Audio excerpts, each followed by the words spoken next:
Hello, you all.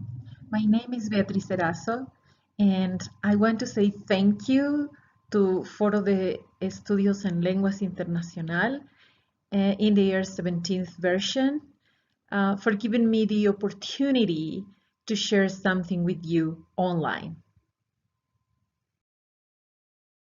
As I mentioned, my name is Beatriz Erazo, and I work for Mayor de San Andrés University as a professor of applied linguistics, and I teach English at Bolivian Catholic University as well.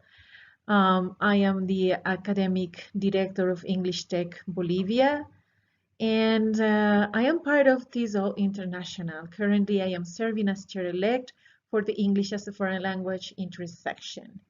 In this presentation, I would like to share a little bit of my experience regarding teaching and learning vocabulary, something that is quite necessary, but using the techniques of storytelling and peer correction. So this is the agenda for the day. We are going to begin thinking of questions that you would like to have answered during this presentation, and then I'm going to share with you some objectives, various techniques regarding storytelling and peer observation, peer assessment, and then I will present to you the theoretical background. I hope we are going to have time to reflect on the practice, and hopefully we are going to talk about the answers that you may have for the questions that you could write at the beginning of the presentation. So what I would like you to do right now is to please get a piece of paper, a notebook or something, and think of this presentation, teaching and learning vocabulary through storytelling and peer assessment. And what would you like to get from these presentations? What expectations do you have? There must be a reason why you are here. So I would like you to write down your questions. Please, I'm going to give you just some seconds to do it. So go ahead.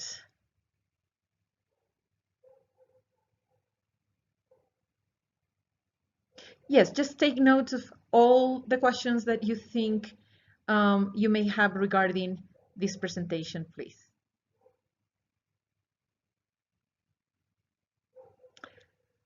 I hope that will be enough, so let's continue. What is the main objective? To talk about vocabulary, to teach vocabulary, and we all know that we need words to communicate. Our students are learning English because they want to communicate in this second, third, even fourth language they are learning.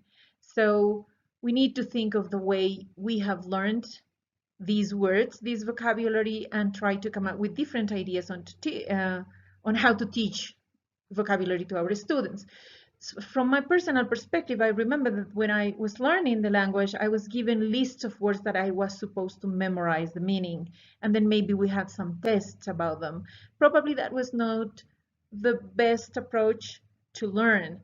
We need to provide a certain context so the students are going to learn the meaning of those words and how to use them in that context. And the best way to do it is storytelling. We all like stories. We like to listen to stories, and we like to tell stories. They could be stories that we heard from somebody. They could be personal stories, some anecdote. They could be stories that we just make up. The stories give the context that we need to learn words. So among the specific objectives that you are going to find in this presentation, the first one is to demonstrate how to use storytelling to teach vocabulary. And we are going to work on 3 specific examples: adjectives and antonyms, phrasal verbs, and idiomatical phrases regarding human body parts. As you can see, the first one could be applied for beginners, phrasal verb for intermediate students, and idiomatical phrases for more advanced students such as yourselves. And also we need to understand what is the meaning or what is the definition of storytelling and peer correction or peer assessment in this specific context of learning words learning vocabulary using these two strategies. So let's go directly to the first activity of this presentation. So what do you see in the three pictures that you have here? Yes, you can see adjectives. For example, in the first picture, we have a tall man and a short man. And then on the second picture, you can see that there is a difficult math problem versus an easy math problem. And here we can see a beautiful clean cat versus a poor dirty cat. So you want your students to learn adjectives that describe things or people or animals, and you are going to provide them with certain context to do that. So you are going to tell your students that they have to come up with a story that is going to explain the meaning of the adjective and the antonym. The story has to have a beginning, a middle, and an end. And if you want to give them some grammar practice, you can tell them that they can present their stories all in simple present, or they can begin in the past and then continue in the present. Please, let me give you an example. This is my friend Charles. He loved having long hair. He had long, long hair. But then he got a job interview and he decided to go to the barber shop and had his hair cut. Now his hair is short and he looks much better. So here you could see that I used long hair, short hair. Now, if you were my classmates, I would like to ask you, did I use the adjective and its antonym appropriately? So if you think I did so, you are going to tell me, oh yes, you have a green face. But if you think I didn't do so, you are going to tell me I got a yellow face and explain why and why not. And if you think I didn't do a good job, probably you are going to give me suggestions, and then I'm going to try to fix my errors using your suggestions. This is the traffic light technique because we use the colors of the traffic light, red, yellow, and green. And as you can see, it's not that difficult to use. Let's listen to another example. So this was me, beautiful Beatrizita. During the pandemic, I didn't do much exercise and I loved eating these picana hamburgers that are fashionable nowadays in my country. So I was quite heavy. I went to the doctor. The doctor told me that I couldn't continue this way. So I had to start a diet and do some exercises. And now I'm so happy that I am thin. So I was heavy and now I am thin. It is the time that you tell me first, did I use the antonym and its the adjective and its antonym appropriately? Give me a face. And did my story begin in the past and end in the present? Now this is something different that you are including, right? Let's have another example. This is a caterpillar. He felt ugly because nobody wanted him. One day, after eating a lot, he turned out into a cocoon. And after a while, the cocoon opened up, and now it's a beautiful butterfly. Typical story, right? So please now give me some assessment. First, did I use the adjective and antonym appropriately? Give me a face. And then also tell me, did I begin in the past and finished my story in the present? Did my story have a structure, a beginning, a middle, and an ending? When you teach your students to give feedback, it is very important that you be very specific and focused on the things that you want them to pay attention to. It could be just one thing, or it could be three things, like these ones. Focus on the vocabulary, on grammar, and the structure of the story. Or they could be to pronunciation, using complete sentences, fluency, or any other aspect that you would like them to pay attention to.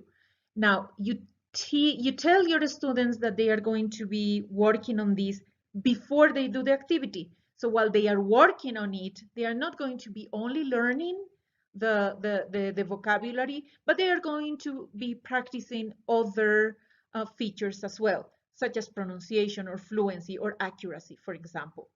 And they are going to be focusing on that, but also they are going to get practice at the moment of listening, having to listen to other classmates. So they are going to say, okay, I was practicing fluency, this is fluency, and then based on that experience, I can tell my classmate if he's going to get a green face, a yellow face, or a red face. So it's kind of basic. What do you think? And again, the important thing here is to be focused on specific features. Tell your students what they are going to be paying attention to so they can work on that. And at the end, they are going to use that experience to tell their classmates how well they did. Now let's go to the second activity, which is going to be focused on phrasal verbs. In this case, you have to arrange your students to work in groups of 3. Either if it's face-to-face or online, you can send them to breakout rooms if you are using Zoom, and in groups of 3 because they are going to have, they have to prepare a story with a beginning, a middle, and an end. And one student is going to focus on the beginning, another is going to focus on the middle, and the last one is going to focus on the end of the story. You provide the phrasal verbs that they have to learn. For example, in this case, phrasal verbs with the verb look, and they can choose any of the phrasal verbs they want. You can work with them like using a picture like this one, and you can ask them to match the meanings, to study the meanings, to come up with the meanings. But to reinforce that understanding after your short explanation, they have to prepare a story. So in their groups of 3, you are going to tell them that the focus here is going to be humor. So the students choose the phrasal verbs that they want to work with, any phrasal verb, right? And they have to choose 3 per group, and they are going to decide who is going to work with which phrasal verb. Then they have to come up with a topic, a plot for a funny or ridiculous story, something that has to make everybody laugh. They can use personal experience or maybe something they watched on TV or read in a book, whatever they want to. Then one of the students has to begin the story using his or her phrasal verb. Then the student that is in charge of the middle of the story has to continue using his or her phrasal verb, and the third student is going to finish the story. Once they come up with the plot and all the ideas, the next thing that they have to do is to rehearse, right?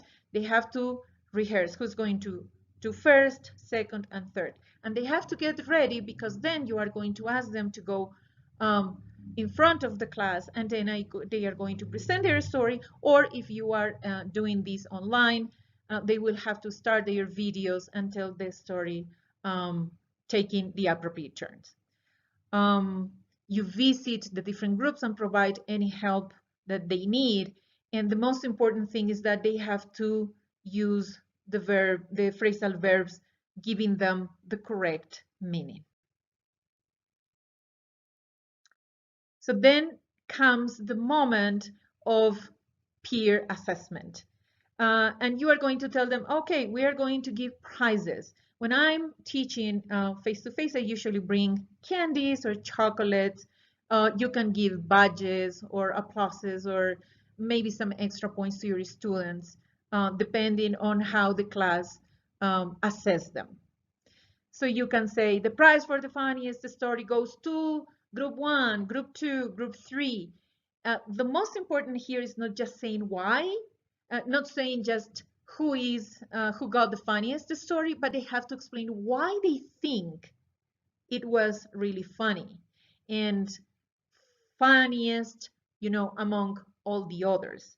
So they have to elaborate and they have to support and back up their answers. And then you can also say, okay, now we have the second prize for the group that used the phrasal verbs in the most correct way, you know, giving it the appropriate meaning. Or for those that presented it very well, maybe some movement, you know, body language, acting, using, you know, faces, different phrases or emotion, or maybe who made the fastest presentation, the less mistakes, the easiest to understand. It's up to you. You can decide. You can even discuss these different categories with your students before they prepare their stories, so they have an idea what they can focus on. That you can do it at the end, some brainstorming ideas, and then prepare the stories. The most important thing here is that the students have to understand that we need this context of the story. It has to be funny but logical, and they have to use the phrasal verbs correctly. And then you are going to decide on the features that you want them to pay attention to. Easy, right? Now let's go to activity 3. For this activity, I would like you to be a little bit more participative. So just try to follow my instructions here. So I am going to show you some pictures. I'm going to give you some seconds for you to give a look at them, and you are going to describe them objectively. So if you do this in classes, you have to clarify that when we say this is an objective activity, they cannot give their personal opinions. So they have to be objective.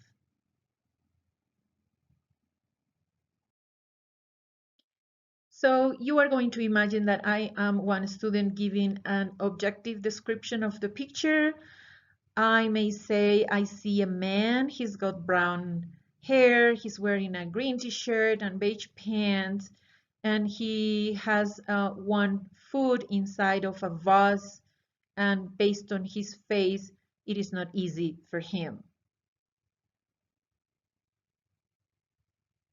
Or you can see, I see two men, two young boys.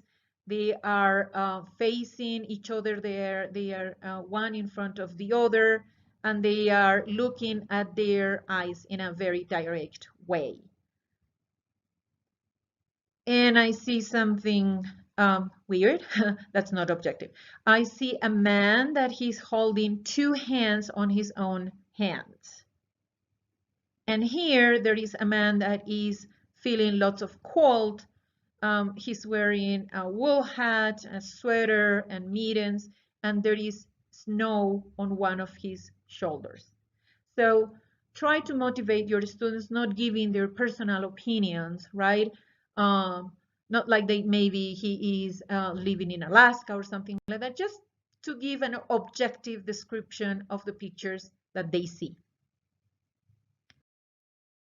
And after the descriptions, you are going to ask them to match the phrases that you have there to the pictures that you presented before. So maybe you can remember now what pictures they were and try to match them with these phrases.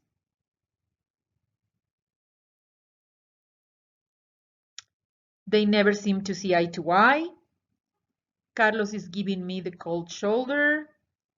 As always, he put the food in it.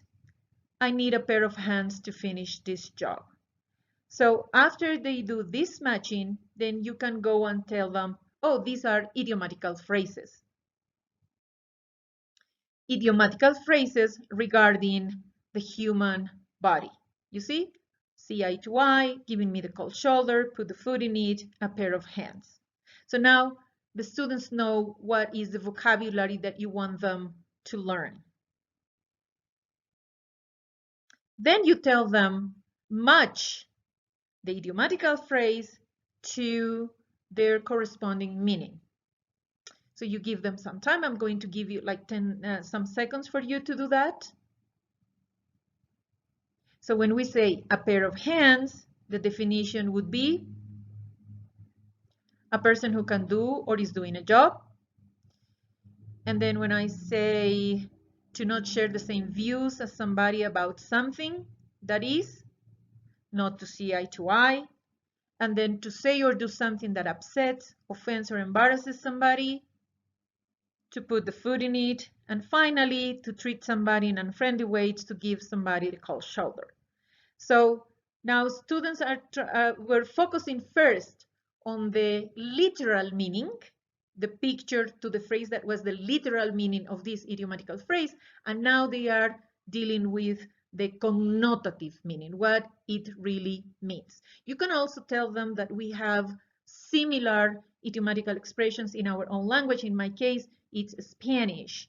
So I can make some comparisons like, oh, how do you say to put the foot in it? In my country would say meter la pata, right? So you can do similar things with them so they can understand that this is not just something that happens in English, but it's a cultural thing that happens in all the languages.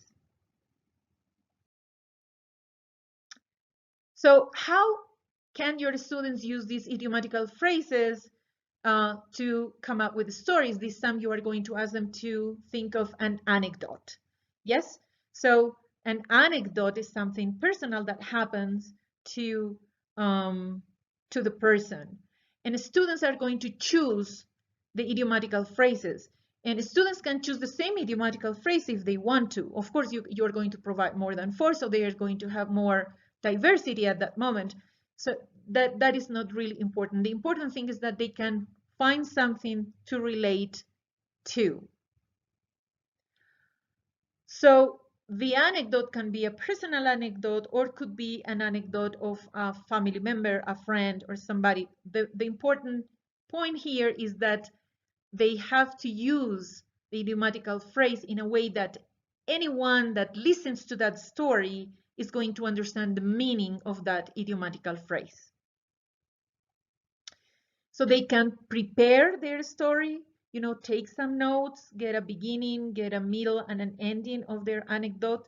And then in groups, after they have worked individually on their stories, they are going to go to groups and they are going to rehearse telling their anecdotes.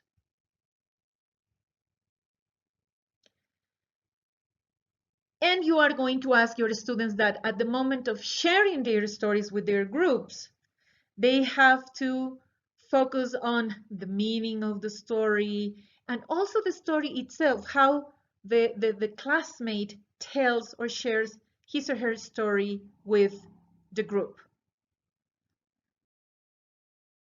After the sharing, you are going to invite the whole class to work on some reflection. You can prepare specific questions for them to reflect on the experience. For example, did the classmate use the idiomatical phrase appropriately? And remember, so they can work in groups of 4 and you can ask them to think about it, or you can have like a plenary and ask different students so they can give specific examples. Yes, I was with Carlitos, and Carlitos used this idiomatical phrase, and yes, I think he used it very well. So remember that at this point, these are advanced students and they are able to support their answers in a more fluent and specific way. You can also tell them to ask about their feelings, right? Their feelings while they were telling their anecdote or their feelings while they were listening to a classmate's anecdote. Maybe something resonated with them. It's important to talk about how they felt during the experience. And they can also say what they liked about it and why they dislike about it, and of course support their answers. And you can ask them, okay, you were listening to your classmate, did you ask any follow-up questions? Did you make sure that you understood what your classmate was talking about? Did you show interest? So you can also teach them some active listening skills and strategies in the activity. And at the end of it, maybe your classmate didn't work very well, or maybe you didn't understand the meaning very well. Maybe you offered some tips. So these are the questions that you are going to present to your students before they share. and then when they come back, they are going to report. It's important that they always know what they have to reflect on. And remember, for reflections to be like valuable, they have to be supported, backed up. I like working on these kind of activities because they follow the Kolb's experiential learning cycle. Students work on the activity, and then while they are giving this peer assessment, they have to reflect on what happened. They have to think of what they did. And then after sharing, you can help have them like a certain conceptualization. They can really confirm their own understanding of the meaning of the words that they are learning. So in the future, they are going to be able to use it. I like this cycle because the most important part here is that you're going to help them reflect. They reflect when they are giving peer assessment to their classmates. Now, from this experience, what is the first reflection that I can come up with? The first one is that vocabulary is essential to communicate, as I said at the beginning, but we cannot do it just by, memorizing words. We have to be able to share ideas with these words, and context, again, is essential. Another conclusion, another reflection that I can share with you is that storytelling, even if it's something like real as an anecdote, something funny, or something that the students are going to come up with, provide a context, gives a reason, gives a meaning, establish certain parameters in which students can move around. And that makes the story more involving, more encouraging, and more profound at the moment of keeping the learning from themselves for future use. When students work with peer assessment or peer correction, then you are motivating them to be more responsible for their own learning, but also the learning of their classmates. And they are more active participants. They monitor themselves while they monitor their classmates. This applies to writing, but also applies a lot to speaking. They feel that they can contribute. And remember, as teachers, personally, I learned more about English when I started teaching it. So students can identify with this attitude of, I am responsible for helping my classmate is responsible for helping me.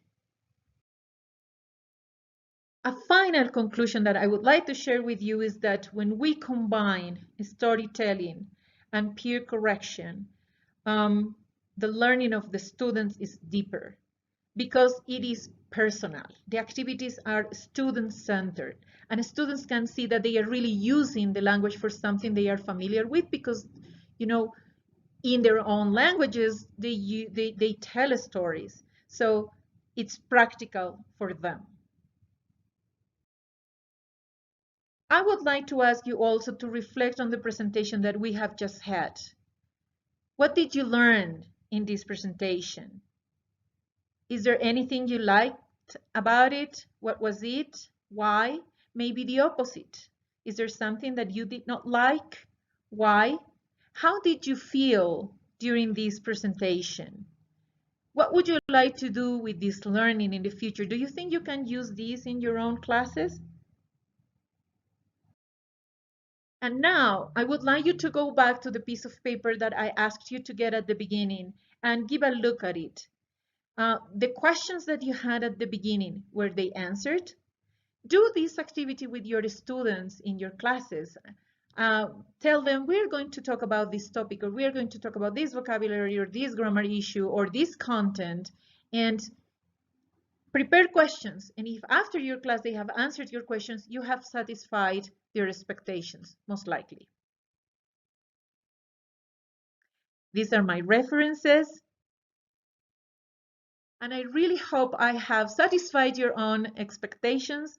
If you would like to know more about storytelling and peer assessment, or just sharing your experiences with me, this is my contact information. And one more time, thank you so much to Foro de Estudios Lenguas Internacional. Thank you to all of you for being part of my presentation, and hopefully we'll be together soon. Take care, be well, bye-bye.